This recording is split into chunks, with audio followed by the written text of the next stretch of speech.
All the problems of the US is the fault of China. Yes. Recently, I was watching some American news, and it was reported that the fentanyl crisis in the US is as a result of, that's right, China. Then I heard another soundbite which blamed China for the dumbing down of American young people.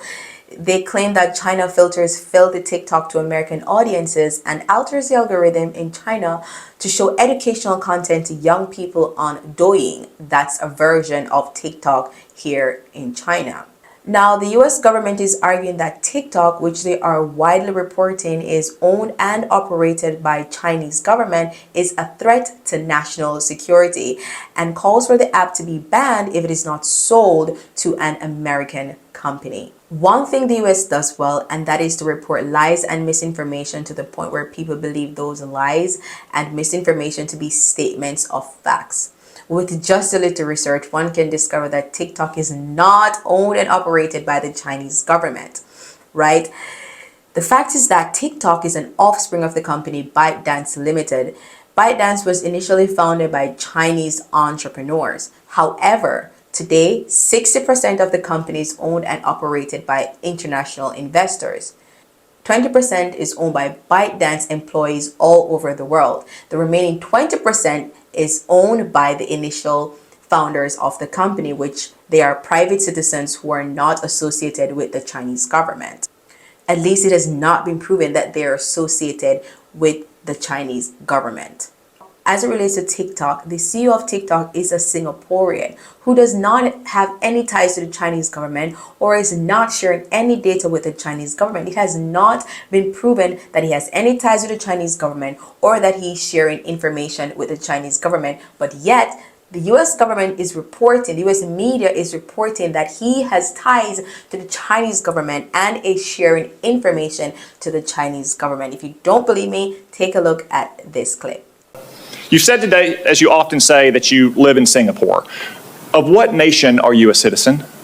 Singapore. Are you a citizen of any other nation? No, Senator. Have you ever applied for Chinese citizenship? Senator, I served my nation in Singapore. No, I did not.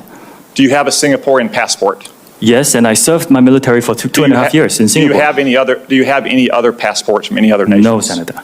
Your wife is an American citizen. Your children are American citizens. That's correct. Have you ever applied for American citizenship? No, not yet. Okay. Have you ever been a member of the Chinese Communist Party?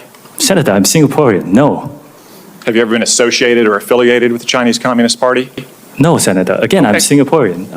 I am not sure how many times he could say that he is a Singaporean and not a Chinese.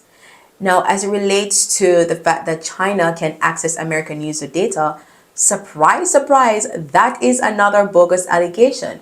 The truth is that American user data is stored on servers in Texas. The US government has placed a lot of pressure on TikTok operations in the US, and the TikTok CEO has complied with all of the American requests to guarantee American user data security.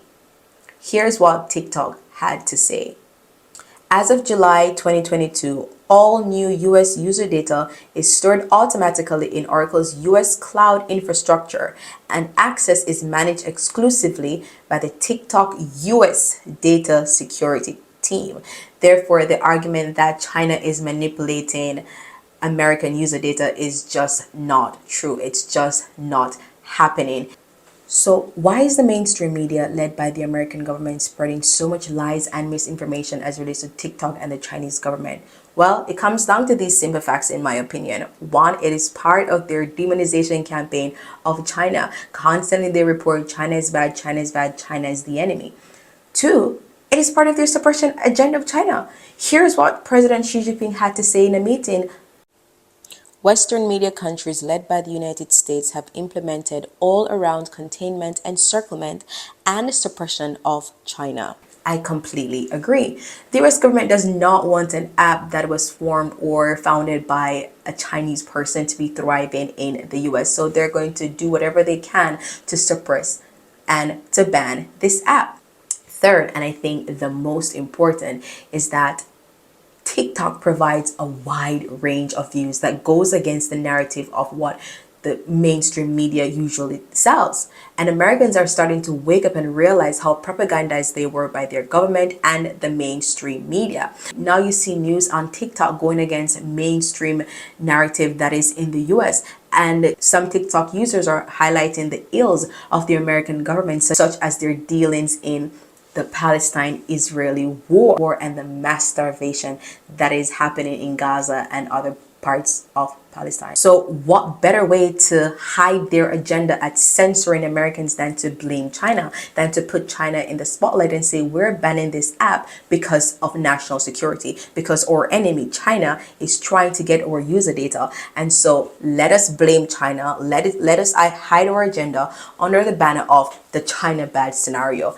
That is what I believe is happening here. Like, what can I say? American democracy is being highlighted here. You can have free speech if you talk. You can have free speech if what you're saying fits our narrative. You can have free speech if whatever you're saying supports our narrative.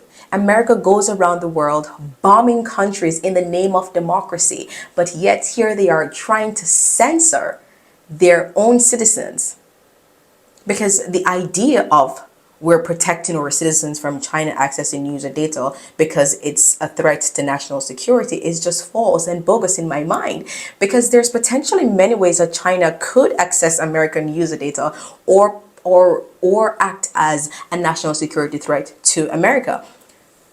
Americans are using Chinese-made phones. Americans are using Chinese-made vehicles that were made in China.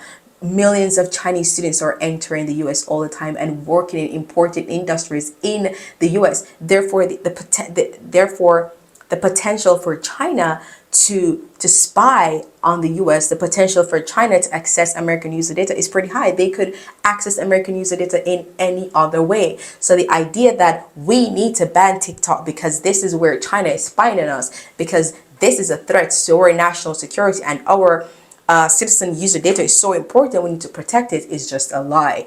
US sells American user data all the time to non-American entities and businesses and people. So that is just not true. I believe that this TikTok ban has more to do with the US than it does with China.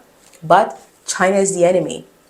A lot of Americans, they have very negative ideas and thoughts when it comes to China, and it is easy to get Americans to come on board to say, let us ban this app because the enemy China is trying to access our information. And so I believe that is the essence of the TikTok ban. It has nothing to do with China.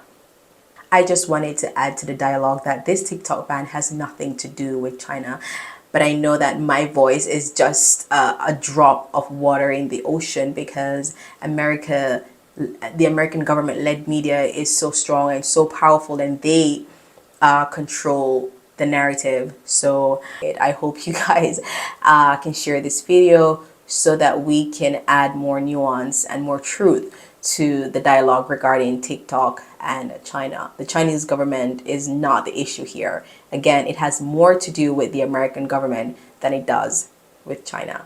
This has been Sabrina in China. Thank you so much for watching. Until next time, bye.